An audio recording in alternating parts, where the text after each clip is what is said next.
All right, welcome to media for this week. So this week isn't necessarily the kind of scene that we've been seeing for the past couple of weeks because we're back in the library at school. Now, I know a lot of my online learners or my learners who are on their off day for their cohorts will be exploring these scenes now. And so I've created it so everybody can know what everybody is doing in media.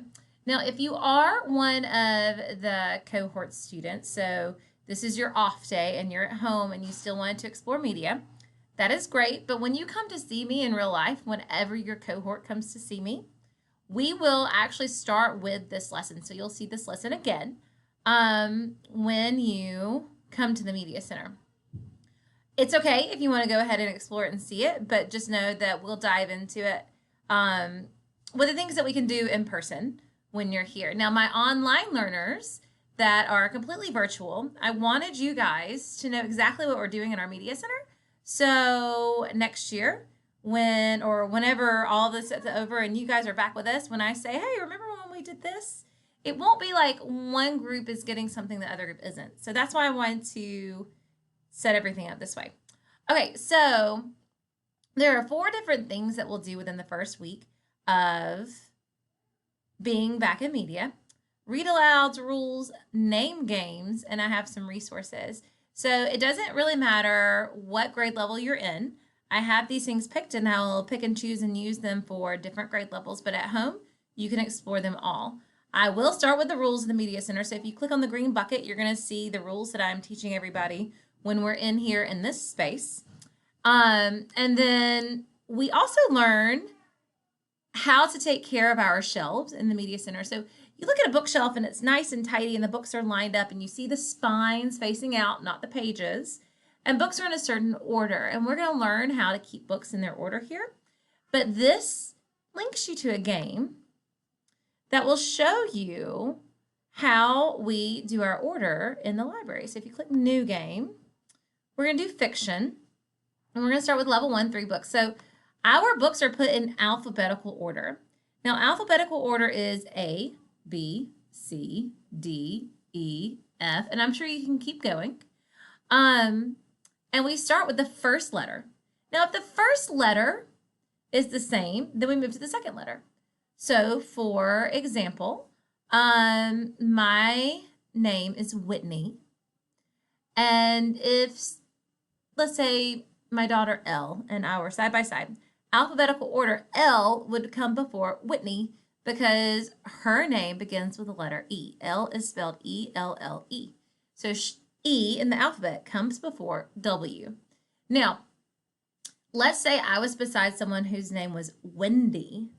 Wendy is spelled W-E-N-D-Y and Whitney is spelled W-H-I-T-N-E-Y. So what comes first? Well, the W's are the same.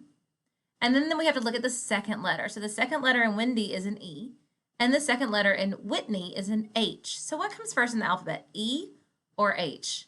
If you don't know the answer, then say the alphabet, A, B, C, D, E. E is going to come before H. So Wendy would come in line before Whitney if we were going alphabetically. Now sometimes, and you probably won't find this in this game, you're going to have some things that are exactly the same.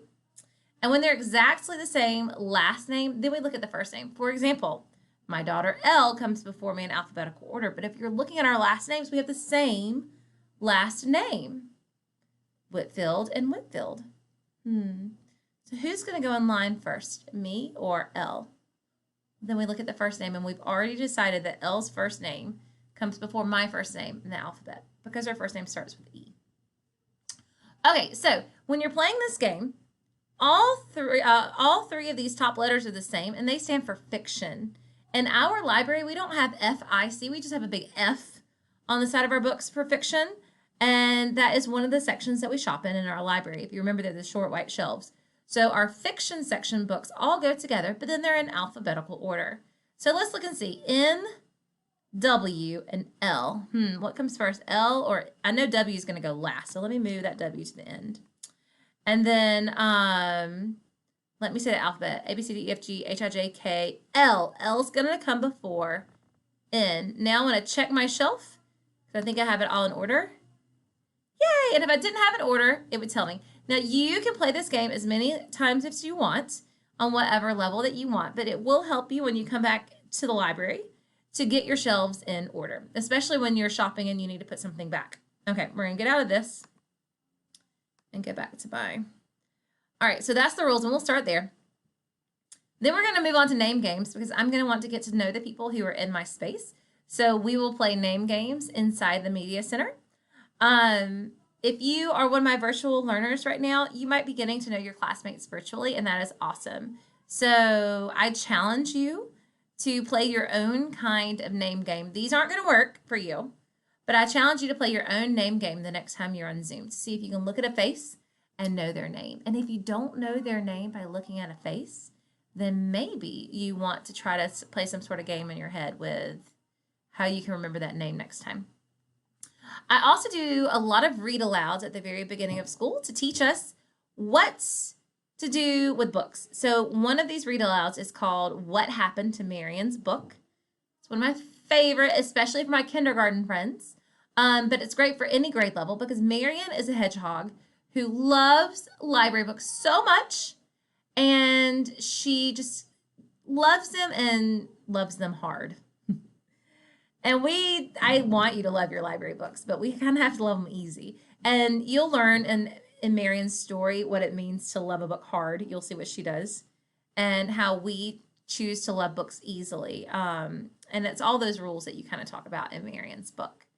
And then there are other books that are about change, because I know this is like a brand new year for change for us and just getting used to the library again. And I hope you explore those books and love them. And then over here under resources, I have 3 little microphones. Each of them are a different wiggle break. So if you need a brain break, if you need to get up and wiggle, check out one of those microphones. They're all different. The baby is a hilarious video of my little girl, Ellington, when she was so little. I don't even remember how little she was, but so little. I know she was 1, but she definitely wasn't 2 yet. And I think it was around Halloween time. So she had to have been like 13 or 14 months old. Wait, no, July, August, September, October. 15. She was about 15 months old. Anyway, so I had read this potty book to her at night for a couple of nights in a row. And she decided she wanted to take the book from me and read it to me. And so could she read at 15 months old? No. But she had heard her mom read, and she was used to turning pages and looking at a book and telling the story of a book by looking at the pictures. So this is what I challenge you, even if you have not learned yet how to decode words, how to look at a letter and know what that letter says and then blend letters together. My younger students will be working towards this goal.